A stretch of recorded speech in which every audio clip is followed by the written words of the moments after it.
Cabin air filter replacement on a 2014 through 2019 Silverado 1500 with dual climate. Get out that Torx T15 and start twerking on those top 2 screws. Next we're going down under for 2 more below the glove box.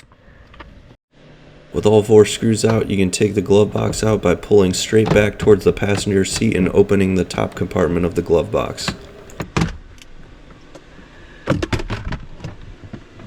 Behind these 2 tabs is where the cabin air filter is located.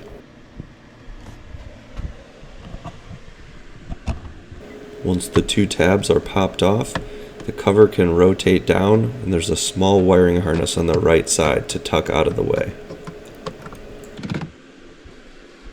As Tyga once said, "Ugh, that's nasty." I got the new cabin air filter from Rock Auto for $11 and I'll put the part number in the description below. When reinstalling, the airflow arrow should be pointed down and the glue line should be pointing up.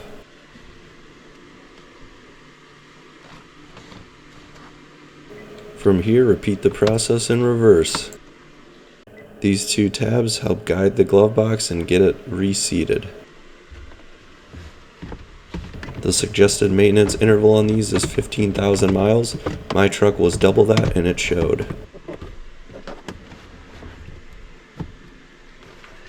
If you found this video informative, please consider subscribing to the channel. Last but not least, don't forget to record your maintenance in the owner's manual so you can tell Facebook Marketplace how meticulously maintained your truck is.